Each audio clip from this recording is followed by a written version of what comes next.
Hello, I'm Evan with New Life for Old Bikes. In this episode, you're going to see what happens when a simple touch-up and add a few accessories gets out of hand. In this case, I'm not sure it's such a bad thing because I really like my custom paint job. I purchased this 7-speed Mongoose Hotshot 2 months ago to use as a grocery getter. As such, I really only needed a set of fenders and a rack on it. After the first ride, I discovered a better seat was in order.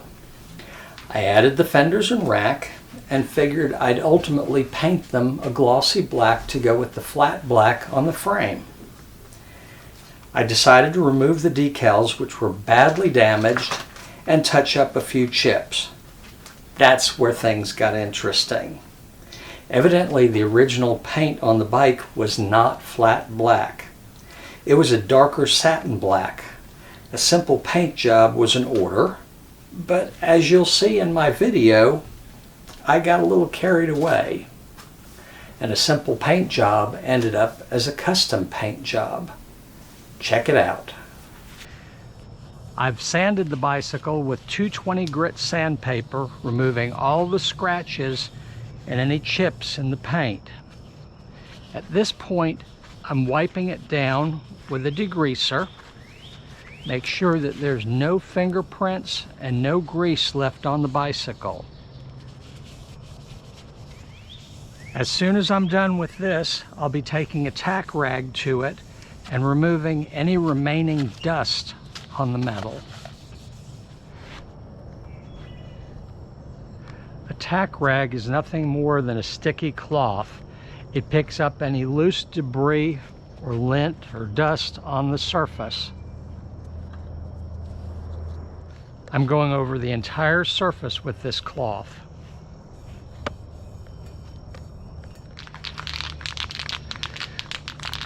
Once I've tacked off the surface, I'm spraying a rust inhibiting primer.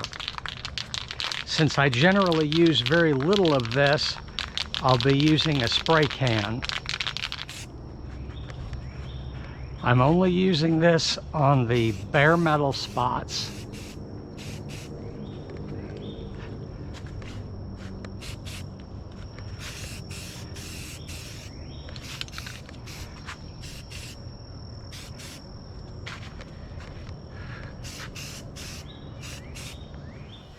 I've given the rust inhibiting primer approximately 20 minutes to dry.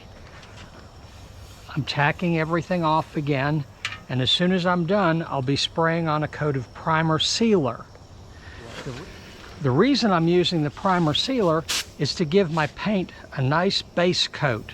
Everything will be a uniform color, and if I missed any bare metal spots, I'll be able to cover them now.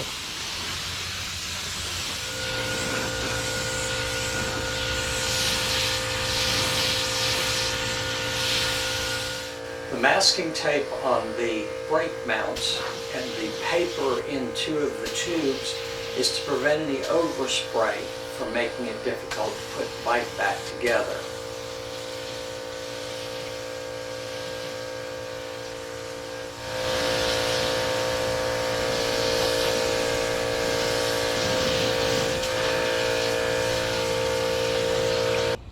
After allowing my sealer to dry for 20 minutes, I'm tacking it off one more time.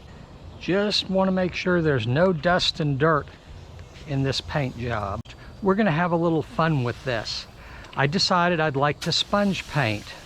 I've never done it before, so this should be interesting.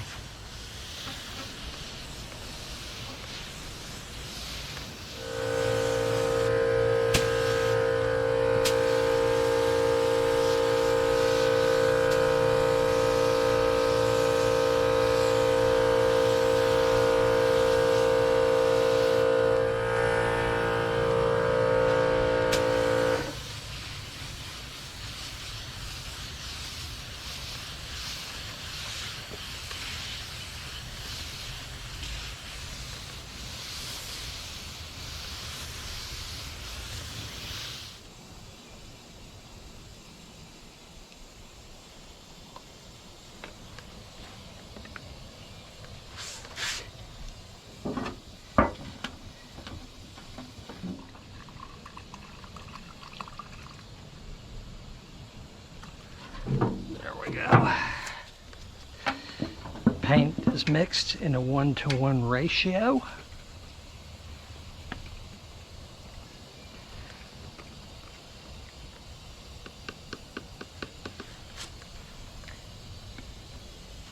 And is strained before I put it in the gun.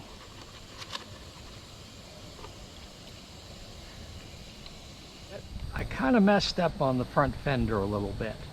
So I've waited for this to dry about 45 minutes, and I'm wet sanding it and smoothing it back out. Once I've got it nice and smooth, I'll put another coat of paint on it. This, by the way, is a 400 grit sandpaper that I'm smoothing this out with.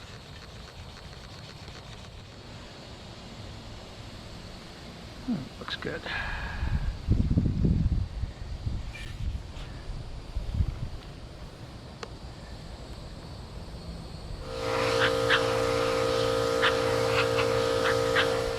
Before I try my sponge painting technique, I'm going to go ahead and tack off the frame. Wish me luck on this.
After looking over the bike with the gold fenders and the gold fork and the gold handlebars, my wife and I decided that it was way too bright. Anyway, so I went back over the gold with a metallic black. I think this is going to look really, really good once it's clear coated. It sat about 20 minutes, and at this point, all I need to do is tack it off and put on clear. I'll be putting on 2 to 3 coats of clear.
Wow, first coat went on beautiful.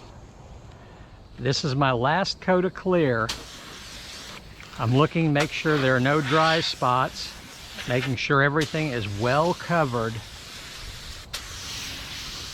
This, unfortunately, you can't use a tack rag on because it stays sticky for a very long time.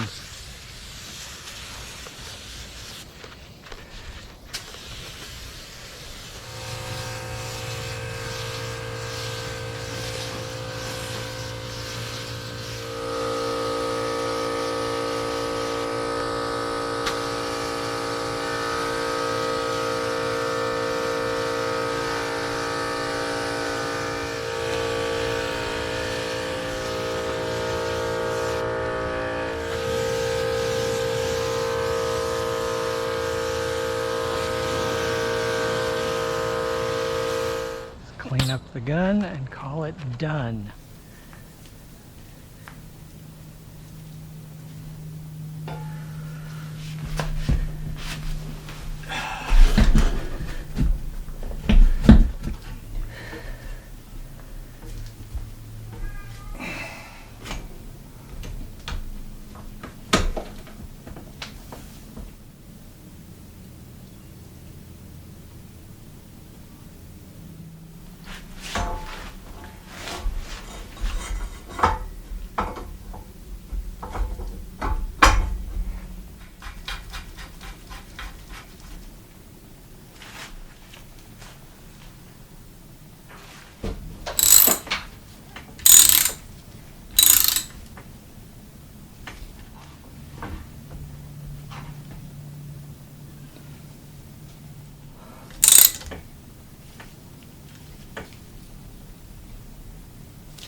I hope you enjoyed my video as much as I enjoyed making it.